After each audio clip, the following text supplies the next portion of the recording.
Welcome to my channel.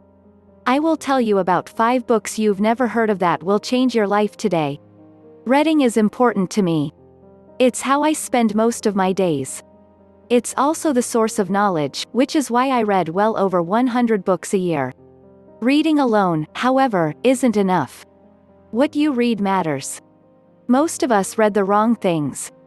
As Haruki Murakami put it, reading what everyone else reads means you're probably going to think what everyone else thinks. All those books from high school? Everyone else has read them too. The bestsellers? Same. That's not to say these books aren't valuable. They are. They're just not going to help you get unique insights, see problems in a different way than others, or even help you solve more problems. They will, however, make you sound like you're smart because you can talk about the things everyone else is talking about. However, there is an old adage that when you do what everyone else is doing, you shouldn't be surprised to get the same results everyone else gets. While thinking the thoughts that other people have is enough to get a seat at the table, it's not enough to win the game.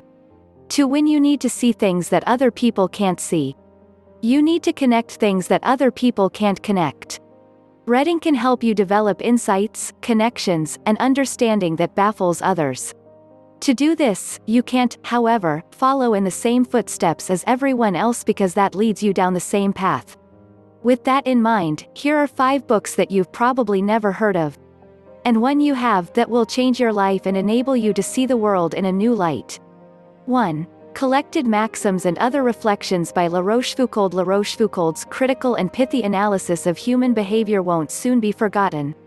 A list of people influenced by his maxims include Nietzsche, Voltaire, Proust, de Gaulle, and Conan Doyle. The reader's best policy, Rochefoucauld suggests, is to assume that none of these maxims is directed at him, and that he is the sole exception. After that, I guarantee that he will be the first to subscribe to them. 2. The 48 Laws of Power, by Robert Greene. I've never read this book in a cover-to-cover sense, but I've read each of the laws. More than that, I've broken each of the laws. I'll give you an example. The first law is, never outshine the master. Once I worked directly for a CEO. I worked as hard as I ever have to show off my talents and skills, and at every turn it backfired over and over again. The lesson, make your masters appear more brilliant than they are and you will attain the heights of power. I wish I read this book earlier in my career, it certainly would have been helpful. 3. Xenophon's Cyrus the Great, The Arts of Leadership and War by Xenophon. This book sat on my shelf for a year before I picked it up recently. This is the biography of Cyrus the Great, also known as Cyrus the Elder, who made the oldest known declaration of human rights. The book is full of leadership lessons. Here's an example. Brevity is the soul of command. Too much talking suggests desperation on the part of the leader. Speak shortly, decisively and to the point, and couch your desires in such natural logic that no one can raise objections. Then move on. 4. Letters from a Self-Made Merchant to His Son. This no-nonsense collection of 20 letters from a self-made man to his son are nothing short of brilliant as far as I'm concerned. This is a great example of timeless wisdom.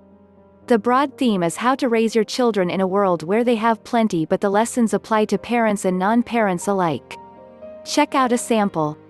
5. Models of My Life by Herbert Simon. An autobiography of Nobel laureate Herbert A. Simon, a remarkable polymath who more people should know about. In an age of increasing specializing, he's a rare generalist, applying what he learned as a scientist to other aspects of his life. Crossing disciplines, he was at the intersection of information sciences. He won the Nobel for his theory of bounded rationality, and is perhaps best known for his insightful quote, "A wealth of information creates a poverty of attention." And one more, just for good luck, but you've probably heard of this one. 6. Meditations by Marcus Aurelius. Okay, this is a bonus pick as I figured many of you might have read this already. However, the translation matters. Get this one. The best way to sum up this book is, A Simple and Powerful Guide to Life. This book was never intended for publication, it was for himself. How many people write a book of epigrams to themselves during a war? Get it. Read it. Live it. Thanks for watching. Please do not forget to subscribe and like the video.